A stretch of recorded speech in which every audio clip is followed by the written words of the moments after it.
I can't fix the past. I can only fix the future, and that's precisely what we're focused on. Imagine you're the CEO of Avaya, a global leader in enterprise communications. What was the situation for Avaya? There was a restructuring of debt. They've taken on money. The problem was that very quickly after taking that money, they realized they had missed by a lot. We had nearly $4 billion in debt and very little cash, and we're not generating free cash flow. How do you pivot the company's strategy to not only catch up, but lead in this new era? These transformations are tough. You're kind of walking across the desert. People will do that if they believe in what's on the other side. It's hard to dispute that the juice is worth the squeeze. We just got to play that poker hand better than we've done in the past. Welcome to Top CEO. I'm chatting with Alan Masarek, CEO of Avaya.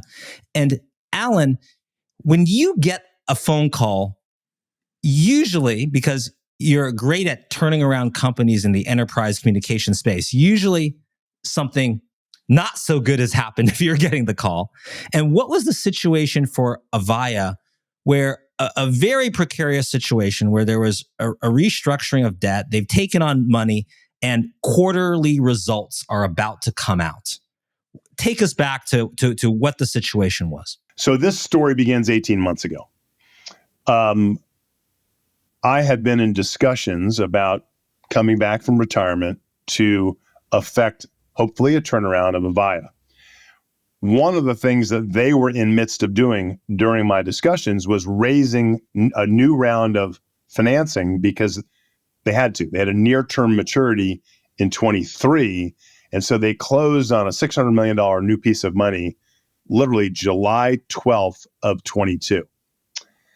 The problem was that very quickly after taking that money, they realized they had missed the then ended June quarter by a lot. And so you can just imagine those lenders and investors who extended $600 million were a pretty upset group when all this came to light. This was sort of the circumstances that I came into. And so ultimately it became pretty clear that if I was going to come in to sort of tackle this turnaround opportunity, there was going to be a great deal of collateral damage from all the concerns about this kind of blown financing.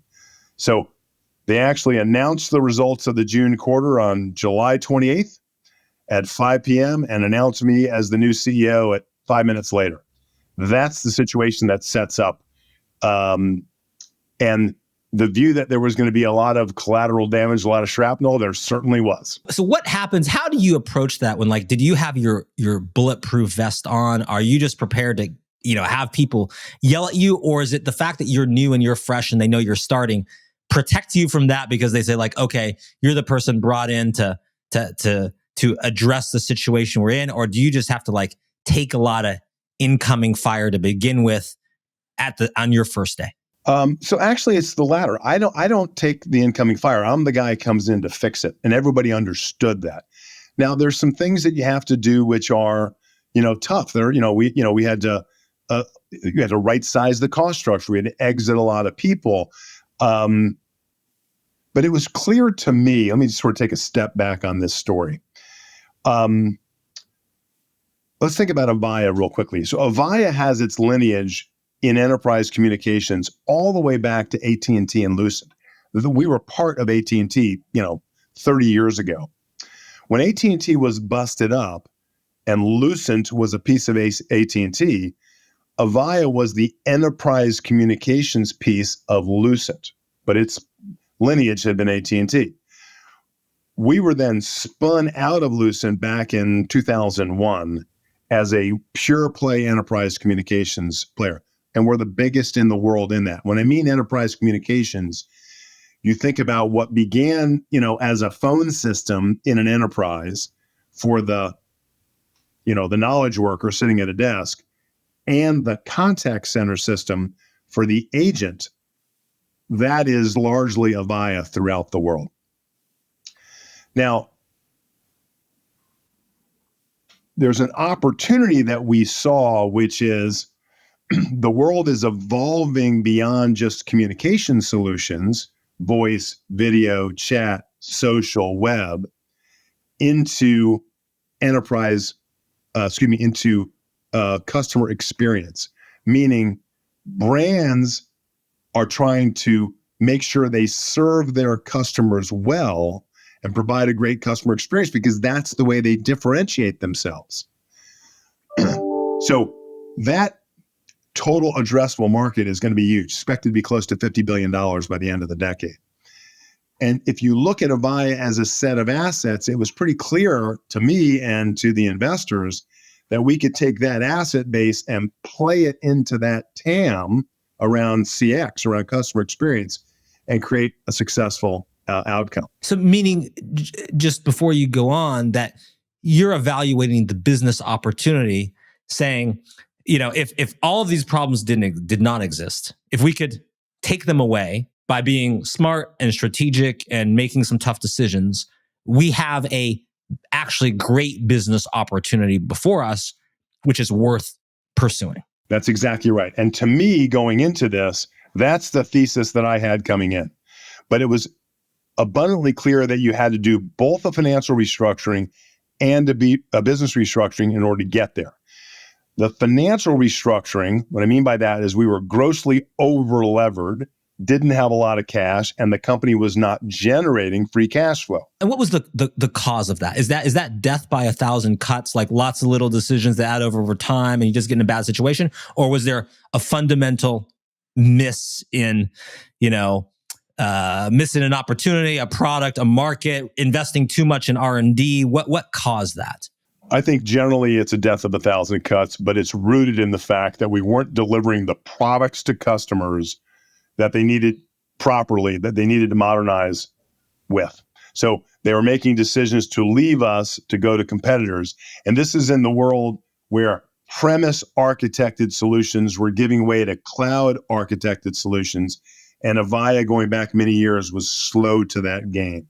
That, I think, is the sort of, genesis of the problems. And then it just began to erode over time with a series of, in hindsight, challenging decisions. What became clear is you had to fix the financial structure first while in parallel doing a business restructuring. The financial restructuring, we had nearly $4 billion in debt and very little cash, and we're not generating free cash flow. So what we did is through a Chapter 11, a prepackaged Chapter 11, we got the lenders to agree to effectively write off virtually all the debt. And the same group invested $650 million in fresh capital into the company. So now we sit here with modest gross debt, very little net debt, and over $650 million in cash. And along the way, we right-sized the cost structure and a whole bunch of other operational decisions and restored free cash flow. So you can put a big green check on the financial restructuring. And just on that, just for those, probably a lot of people who haven't been through something like a Chapter 11, how hard is it to get everyone on board? When you say it's prepackaged, you sort of mean like everyone agrees before you do it. This is what we're doing, so there's no question marks. No one's taken by surprise. You might not do it unless everyone agrees. So you have some leverage there, but how long does that process take? Just take us through that before you get to, I know you want to get to business restructuring. So it took about 6 months. And in your question, you described it exactly. So a prepackaged means it's a descriptive term. It means it's pre-negotiated, pre-established, fully preset. So any lender who is going to be impacted by the Chapter 11 signs up to the restructuring support agreement called the RSA. So because they've already signed off on everything, all that has to happen is get it codified by the court, by the bankruptcy court. Now, had we been a private company, it would have taken 1 day because it was fully prepackaged. Now, we were a public company. We emerged as a private company, but the actual bankruptcy process took 36 days. We went in Valentine's Day, February 14th, and the plan got confirmed March 22nd. There's some statutory waiting periods as a public company. And we actually formally emerged, has nothing to do with the bankruptcy, on May 1. Now, so you can, and while that was going on, we took out about $500+ million of costs out of the business and a bunch of other operational changes to restore free cash flow. So when I sit back and say the financial restructuring, you put a big green check, is you sit back now, you have a company that has a very, very strong capital structure and is generating free cash flow. Was there any pushback from the lenders or everything else, or was everyone on the same page because it was clear something had to be done? Or was there a lot of, politics you had to play and getting everyone on because not everyone agrees with maybe that plan? That's why it took 6 months. Trying to navigate the process is a bit like playing three-dimensional chess. Really, really difficult because the lenders have different rights. There's sort of pockets of loans. Some are secured, some are convertibles, some were at a holdco level and unsecured. And based upon their rights and how they would be impacted, the negotiation trying to get things worked out took a great deal of time. That was the 6 months. Once we finally got it inked, the RSA, the restructuring support agreement, the bankruptcy process actually was easy. It was very quick. But all the pain was the 6 months leading up to it. During that time period, we also did that meaningful right sizing of the business to restore free cash flow while concurrently doing the business restructuring. The business restructuring, the key about that was, remember, we had been a business that had been slow to the cloud. So you had to reset your product strategy around cloud-delivered solutions.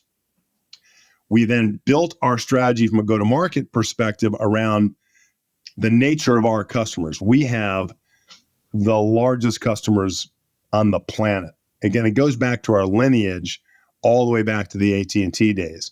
So we have super large enterprises are our standard customers, super large governmental agencies throughout the world. Those types of customers we've built our strategy around is something we refer to as innovation without disruption. Innovation without disruption. What that means is these customers have had our solutions for 2 decades, and they've been bespoke into the workflows in their environment. The last thing they want to do is to rip out all that voice plumbing. But at the same time, the world's moving beyond voice. It's chat and social and digital, and the implications of AI is huge in our segment.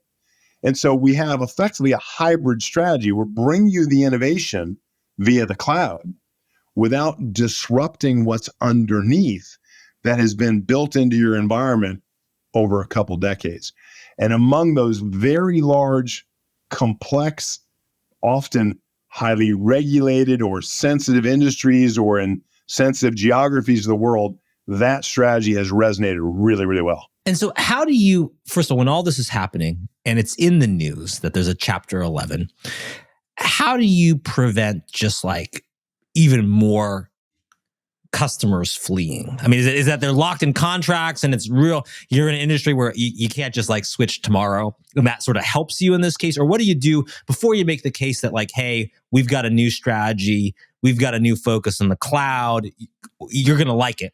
Just to even get there when people see Chapter 11 and they're like, do I need to jump ship to a competitor right away? So that is absolutely a concern. And so one of the things that I tried to do was I've traveled throughout the world personally, met with customers and partners throughout the world, trying to avoid what you're describing, Ben, which is the falling knife. It's like we scare them. You scare a partner, you scare a customer because you're going into a Chapter 11 situation. So how do you go through and comfort them and create, it's personal relationships and direct communication, and I've done that throughout the globe. On top of that, in my view, you had to culturally change, meaning we started going out and being super transparent on our roadmaps around this new product strategy. And the cultural change we made inside was not only were we going to be transparent, we were going to be reliable. So I said 10 features were coming in that quarter. You could take that to the bank and then demonstrate that quarter after quarter to try to restore confidence and credibility. At the same time, over communicating like mad that this balance sheet restructuring was going to happen quickly, was going to be behind us, and we were going to be a very different place in terms of our financial strength. I think we did that about as effectively as we could. It certainly hurt, but about as effectively as we could. But in my view, it's the only way to restore confidence in your customer, given the history that we have. What I say all the time is I can't fix the past. I can only fix the future, and that's precisely what we're focused on. And I think something just to point out that I think was subtle that you said, which is very interesting, that was maybe easy for folks to miss out on, was it wasn't just hitting your 10 features. It was that you said you were going to have 10 features, and then you hit your 10 features. Meaning, it wasn't just that you were doing reliable progress, but you were trying to give your word and your trust value again, which means it's not just like you make the shot, you were going to call that this is the shot I'm going to take, and then you make it. That was sort of embedded, I think, in what you were saying. That's exactly right, because you don't fix this in one quarter or even in 1 year. It's a longer journey. And so you got to go back and build credibility with the customer and said, I said you were going to have 10 features that quarter and 11 the next and 9 the next, whatever it was, and I hit it. And so when I come to you today and say, this is what the next 4 quarters look like, I've developed a trust basis for you to rely on me. And again, because of the nature of our customers so large, very complex deployments, they don't want to leave because it's incredibly disruptive. So the idea is I'm now financially secure. I'm transparent about the roadmap. I'm delivering on it. Got some more work to do. Stay with me, because being intra-Avaya will take you to the modernization that you need in your business. That's the story we tell over and over and over again. And along the way, we also relaunched the brand, which was very important. Around the tagline is choose your journey. And what's really important about that is in enterprise communications, the world has all been about cloud. For the largest companies, that is not where everybody's going immediately by any stretch. I think there's an inevitability over many years, but it's not like some tiny SMB is going to pop to the cloud right now. It's a much more gradual approach. And one size does not fit all. A Department of Defense is going to do something very different than a manufacturer. Somebody in the Middle East is going to do something very different than somebody in South America. It's just different. And so we've said to them, look, we're here to support your journey, whether it's all prem and no cloud or no prem and all cloud. We're equally delighted. We can support that journey throughout in this gradual migration so that we're always innovating you without disrupting you. That's what's resonated. And what's so different versus our cloud competitors is they're saying, we got all this cool stuff we can deliver on the cloud, but you got to rip out everything to get to it. And I'm saying, no, I can give you all the cloud, the sexy stuff on AI and chat and social and digital, but don't rip that stuff out until such time as it makes sense for your business, because it's your journey to do that. Among the large end of our customer base, that's resonated really well. Well, and how do you do that? Because now we're getting into the kind of the business restructuring side. How do you validate that you have the right strategy with this when there's a lot of, difficult for a whole business to let's articulate a new vision of what we're doing. Just a business that isn't going through Chapter 11, isn't doing financial restructuring, doesn't have all these other issues. And to your point earlier, you don't really you have to start getting things right on a schedule. So you don't have really much leeway, I'm guessing, to say, you know what, we thought it was this and that vision wasn't, it was a little bit not quite right. We're tweaking it a little bit, right? You kind of have to be pretty much perfect at that point if you're going to restore trust. So how did you validate this is the path? How do you do it really fast when there's a lot of other things kind of going on at the same time? So it's something that I've brought to bear in companies I've started or run or been through transformations like this. My whole belief is about go fast, be agile, be open, honest, direct, and transparent, and then be agile. So the strategy that exists today is not identical to what it was 18 months ago. We've made changes, but at every step along the way, we've been super open about it. We've been super communicative about it. And you're going out, front facing those customers and partners throughout the world and talking about why staying with us makes sense for them.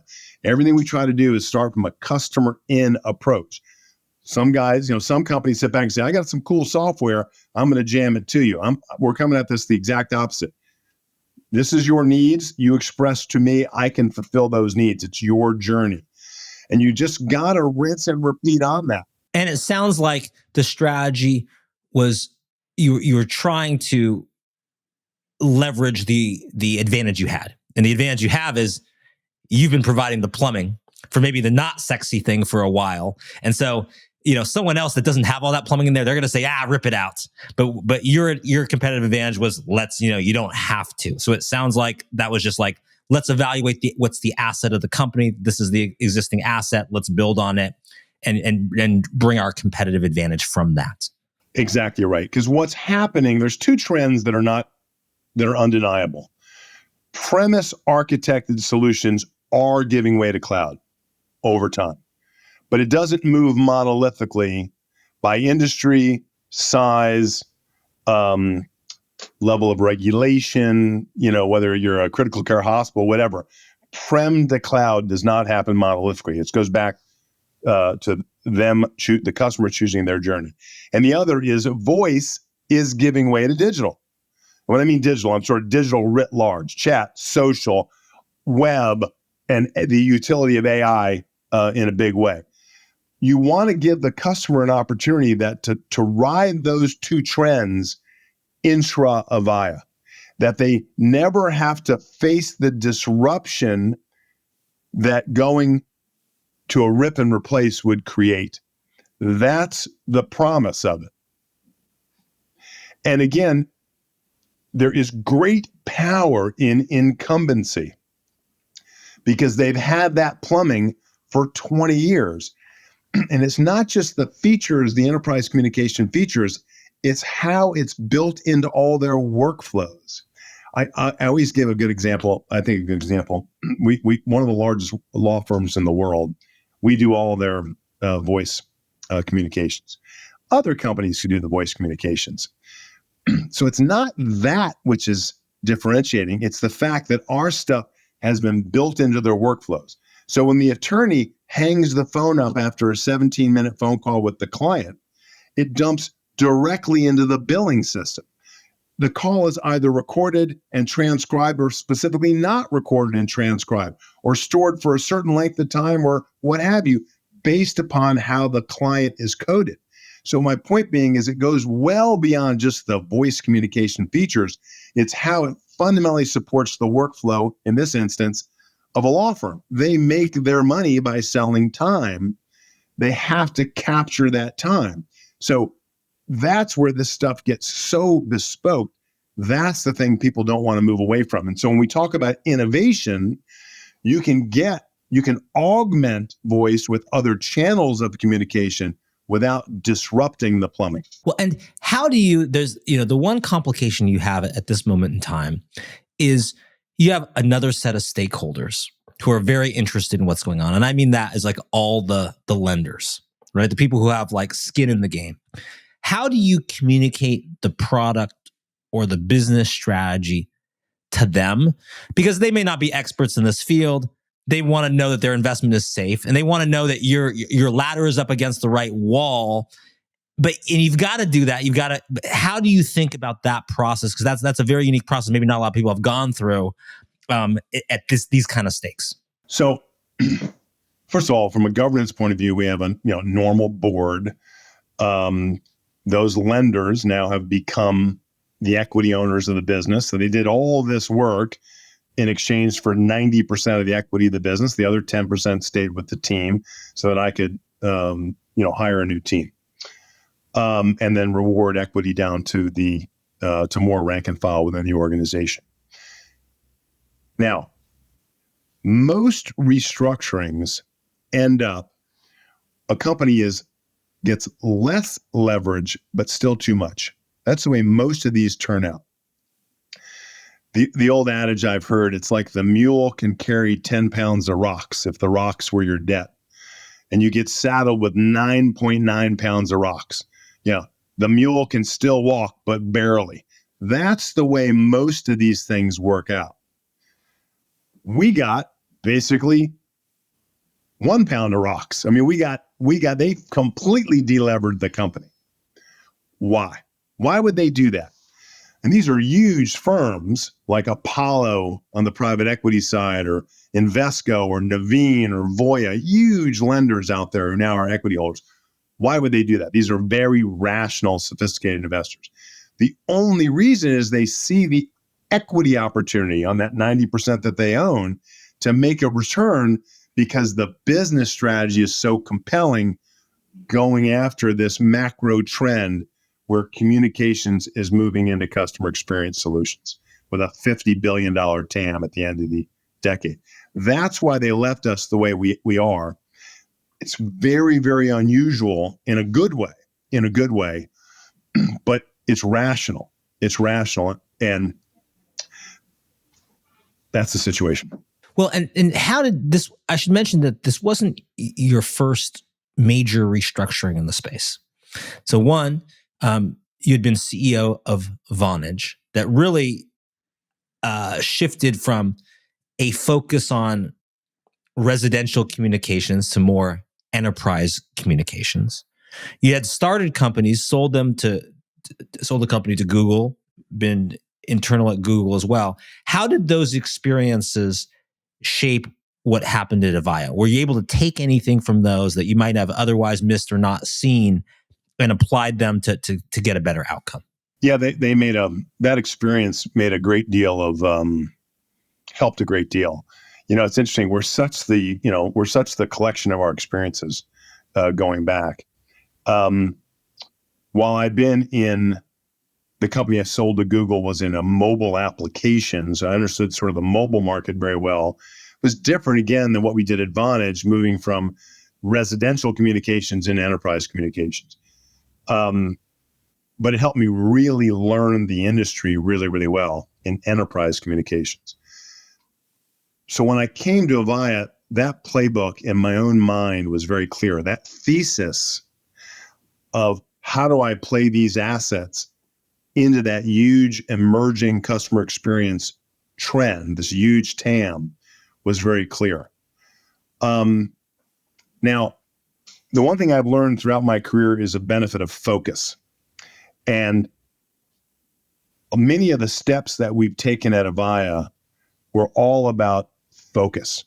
So we weren't 4 weeks into this role. I brought all the team together to spend a full week, actually in one of our engineering centers in Ireland, doing nothing but product. We came out of that and we set our North Star of where we're going on the cloud, so the cloud platform. At the same time, we made decisions to rationalize more than half of the old product line.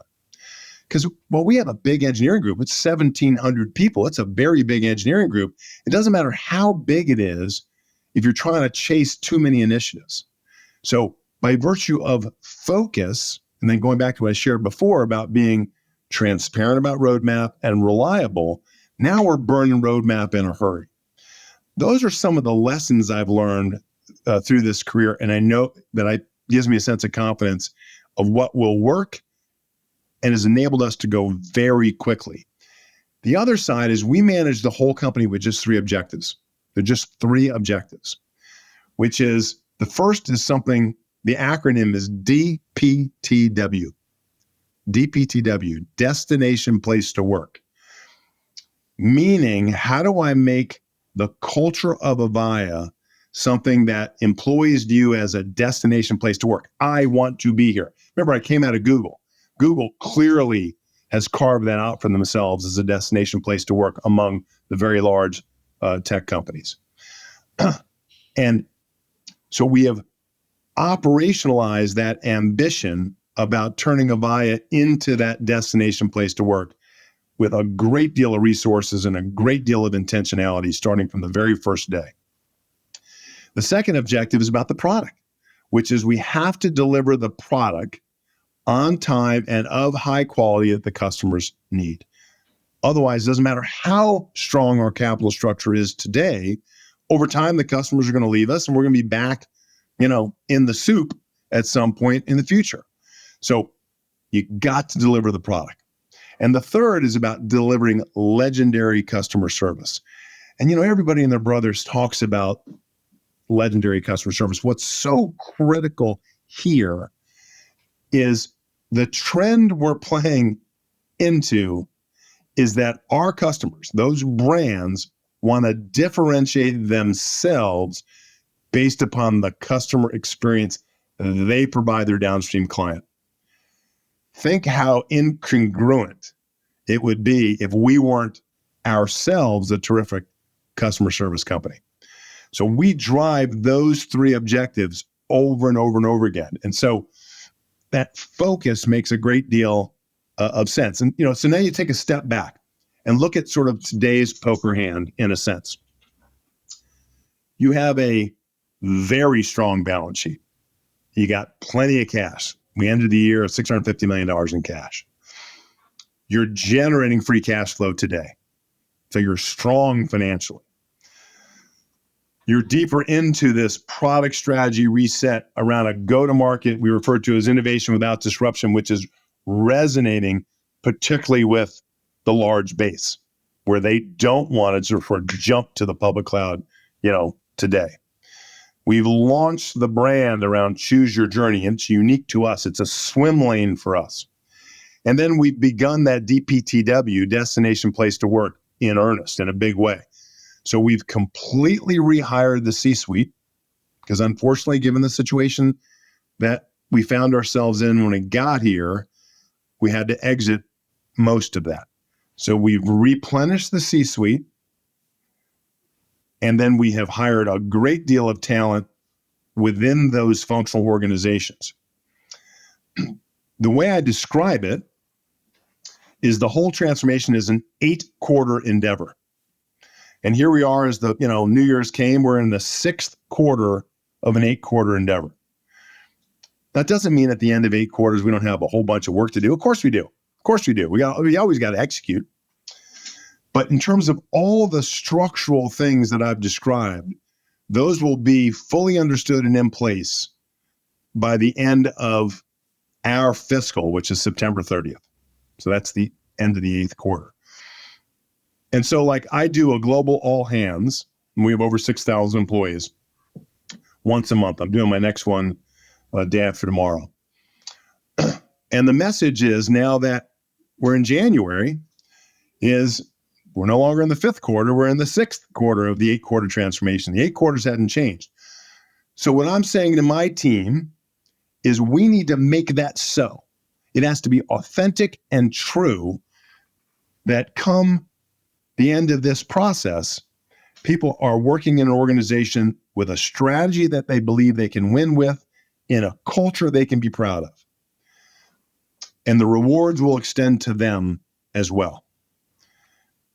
Then it's about just doing your job. You got to come in and execute, because I'm a believer that people will walk, the way I describe it is these transformations are tough. You're kind of walking across the desert. People will do that if they believe in what's on the other side. And so now we're saying we are fewer than 3 quarters away from the other side. Hang in there. We're going to get to that together. That's what we're driving. Where does the 8 quarters or the 2 years, where does that come from? Were you confident in that in the plan? Like, it has to be this? Is that what the lenders signed up for? That they're now equity owners in the company. How certain were you that you could deliver that? Because a lot of faith is put in that, and you can't miss those targets either. Well, I'm glad you asked that question, because in the spirit of being open, honest, direct, and transparent, which culturally I am all about. I initially thought it was going to be 4 quarters. And I was a couple quarters into it when I started describing it as 8 quarters. And I look back, we all learn. We're all learning. I know the industry well. I've done these large scale transformations. We're all learning, but I had not been through a specific restructuring done via Chapter 11 myself. We all learn. So probably my own naivete at the time, I said, we can get this thing whipped. We can get it turned around in 4 quarters. I look back and I say that was a mistake by me. Once I realized it, I went out to the organization and said, no, I'm wrong. It's 8 quarters. People appreciate that honesty. I don't have all the answers. I really don't. I've got a lot of experience. I try to be as open as I can in delivering. I try to make the right decisions for the organization. I don't bat 1,000. And I think people appreciate that authenticity as you move forward. But now that I've had the benefit of, a bit of time here, pushing 18 months, got here 1st of August. I started the clock at the end of fiscal, September 30th of 22. So October 1, I gave myself the 8 quarters. I feel very good that the 8 quarters is the right timing. I really do. And we'll be on the other side of this in a big hurry. And again, go back to when I was sort of recapping on what the poker hand looks like today. It's hard to dispute that the juice is worth the squeeze. I mean, it really, really is. It's this huge TAM, and we've got this huge asset base. We just got to play that poker hand better than we've done in the past. And that's hopefully that we're trying to do right now. And how much of this is your skill as a CEO with experience in the sector? And how much of this is, do you have lieutenants, other leaders, other people in the C-suite? I don't know if you'd worked with them before, where where you need them to do your part. Like how much of this is the captain, of the ship? How much of this is a lot of other people that, big organization that have very important roles to do? So it's like, it's all the above, candidly. I mean, of all the leadership I brought in, about half are followership people who were with me at Vonage going through a transformation there. Other half came through search. So it is certainly not one person. But like most things, I think the leader has to be resolute that we're going this way. Because when things aren't working, and they weren't, that's why a transformation is required. Things are not working. When things aren't working, you got everybody has a grenade coming in from the outside, this suggestion or that. And at some point, you got to sort of put your kind of blinders on and be resolute as a leader and say, we're going this way. There's an old saying that I heard, I don't know who to attribute it to, that say, we ask people to achieve what they can't imagine. We ask people to achieve what they can't imagine. I look at the responsibility of the CEO is to help you imagine it.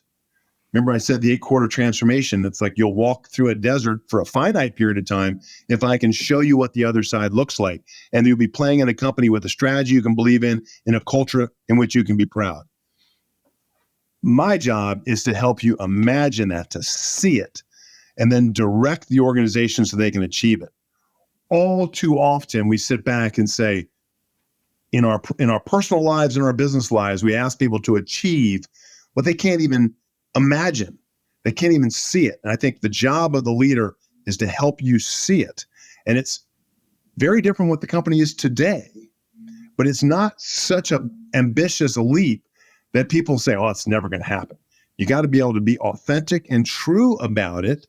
You got to believe it yourself. And I genuinely do, to show that people can get to the other side. And being resolute about that is super important. And is that your superpower? Is it the projecting of the vision? Is it the instilling belief? Is it you mentioned being resolute? Is it just you mentioned focus. Another way you describe it is putting on blinders, which just means being able to focus on the signal and separate out the noise. Is it all of that? What is your superpower as CEO? I laugh because people ask me that question all the time. I always say my best superpower is sleep. because I actually am a very good sleeper. So that people ask me. Okay. I spend a lot of time mentoring young people, and I always talk about their careers, and they always ask me, well, how the hell did you end up here? And the way I describe, and I'll come to your answer, I'll come to the question in a moment. I say a career is like building a big skyscraper, and the skyscraper's got to have a big foundation, because you're not building a big skyscraper on top of a narrow foundation. So I tell young people all the time, build that foundation.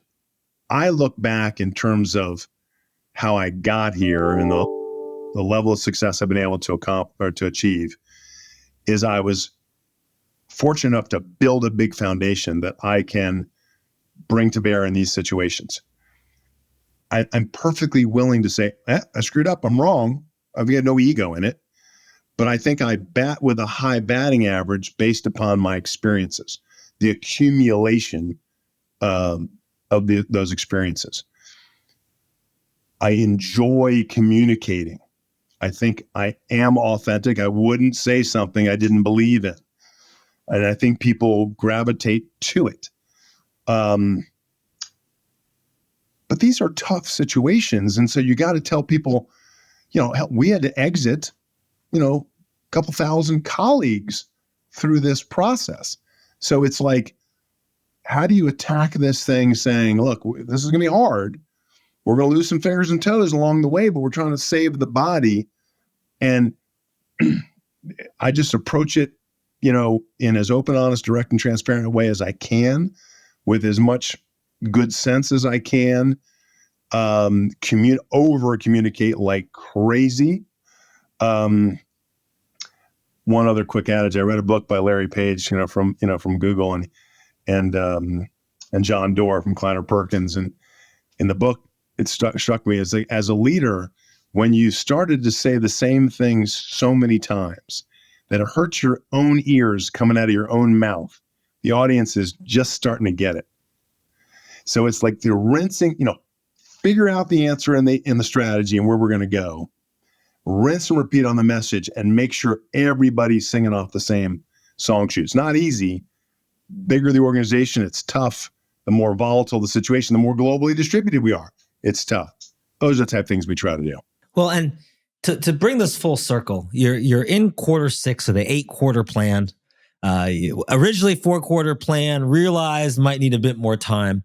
What are the things that in 6, 7, and 8, quarter 6, 7, 8 that have to happen? What are the risks, the things that could still, you've made great progress, but could still trip you up, that could still hold things up, could reverse or undo the progress you've made? How do you evaluate the situation in a transparent way now for what you have in this next 9 months? There's 2 things that I worry about. One is transformations are about recovering from the sins of the past. Because remember, you can't fix the past, you only fix the future. So what I worry about is a customer that made a leave decision some time ago that I don't yet know about, that will reveal itself at contract renewal. So we are incredibly intentional on our base. As a matter of fact, I said when we planned for 2024, I go, it's an easy business to plan for, our fiscal 24. I go, it's one word, base. Base retention, base renewal, base upsell. So you got to make sure that your base is going to be there with us. And so we're super intentional about it, a formalized win room going after our base to make sure that we have not only logo renewal, but good revenue retention going forward. Very important. I worry that there's bad news, a decision that was made a long time ago that hadn't sort of made its way yet through us that we're going to wake up to. I think we got our arms around it, but I still worry about that a bit. The second is this focus on the large end of our base. We have 90,000 customers. The top couple thousand drive 85+% of the revenue. So we're very intentionally focusing on the larger end of that base, the top couple thousand. Doesn't mean we're walking away from the other, 88,000 by any stretch. It just means the focus, the approach is very specific in terms of how you deliver that legendary customer service so that it's a competitive moat to those large customers, that you organize your roadmap so you're delivering the product focused first on that top couple thousand, et cetera, et cetera, et cetera. That you're, from a DPTW point of view, destination place to work, that the profile of the people that you hire, the people understand how to serve gigantic enterprises and large governmental agencies. So that has to percolate through the organization. A lot of work to do to take that strategy about focusing on the top end and turn it into real action. How do you organize? How do you function that way? What are all the tactical decisions you make in support of it? That is all going to be figured out. Well, we're right in the thick of it now, but I think come the end of our fiscal, September 30th, that will all be done. And now it's just executing. That's just going to be the, what we do, who we are. And to wrap up, looking back on your journey to this point now and the other 5 quarters you did, what did you learn from that? Are there mistakes you've made along the way that you course corrected on? How are you a different CEO now than when, I should mention, you really signed up for this job and wanted it because you were contacted about a different CEO job and you said, no, I want this one. Why did you want this one? And what have you learned in the past 5 quarters? I wanted to come to Avaya because I certainly understand the market. This is the granddaddy brand. And to me, what a great challenge, almost like a capstone in my career, that if we can turn this around, what a cool journey that would be. That's why I wanted to do it. And we got a lot of work to do. We've made a great deal of progress, but I feel like we're really on the right side of this thing. In the 6th quarter now of that 8-quarter transformation, I feel very good about it. You learn a great deal going through this process. This is a complex organization. And, I'm somebody that will dive into the detail trying to understand. And at some point, though, that's not scalable. You can't do it. You just can't. And remember, this is a time where we had to rip the kind of C layer off the organization, elevate folks from within those functions to leadership roles. And now, once we emerged from the Chapter 11 on May 1, we then had an equity plan so that I could go out and hire the new C-suite, which we've done. Everybody's in share now. So, there's a CEO, in my view, who's doing their job well. You need to work on the business and in the business.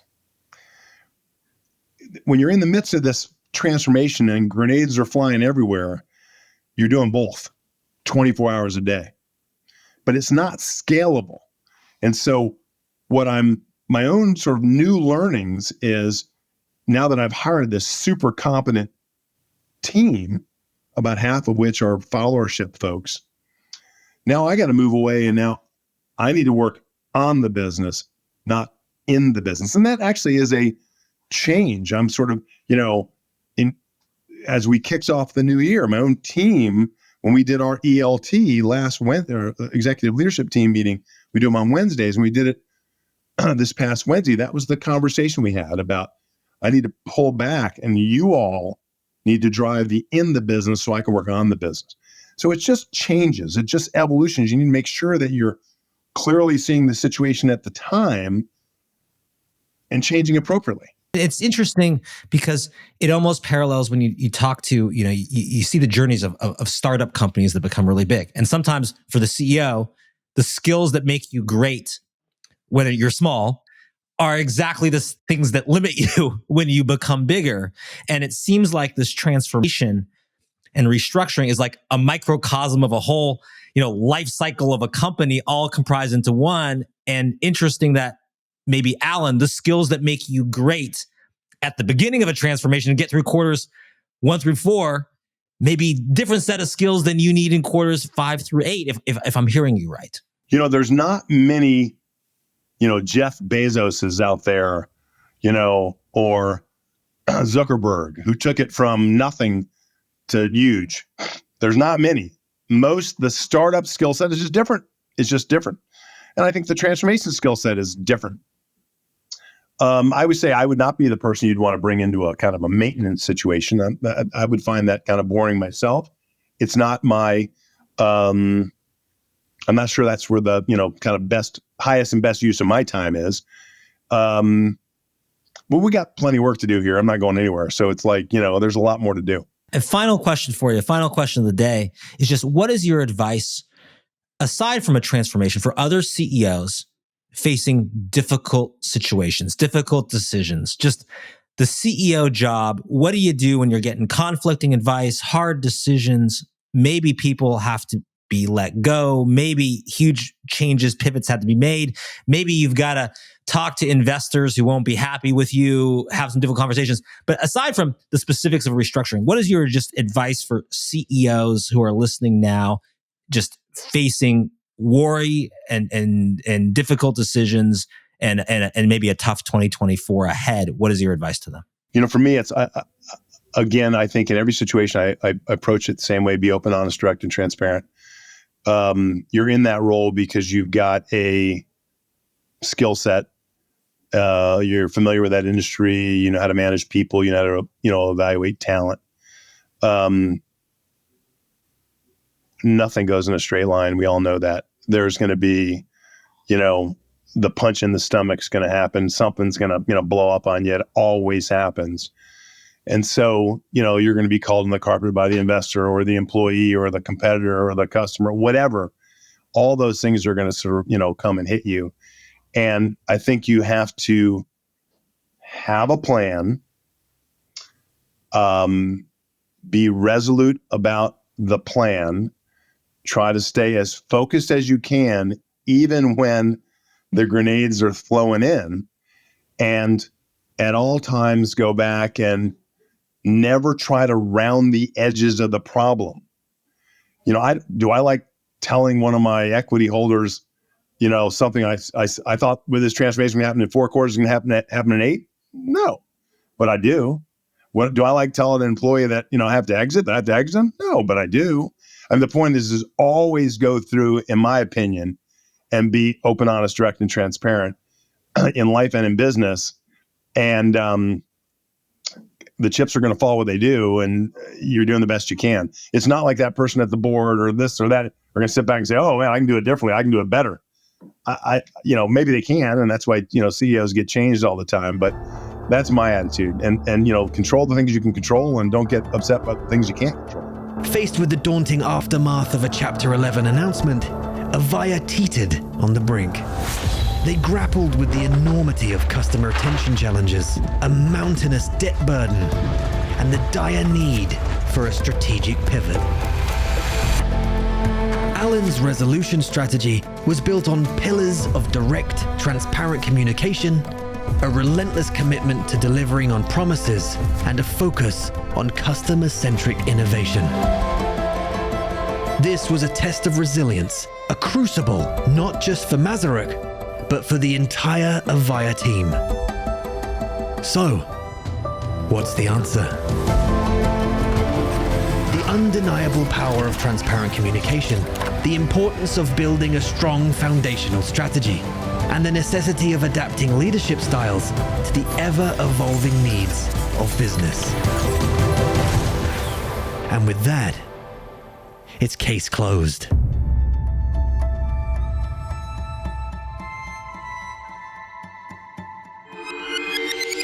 This amazing episode was brought to you by Top Thought Leader. Don't forget to rate, review, and subscribe.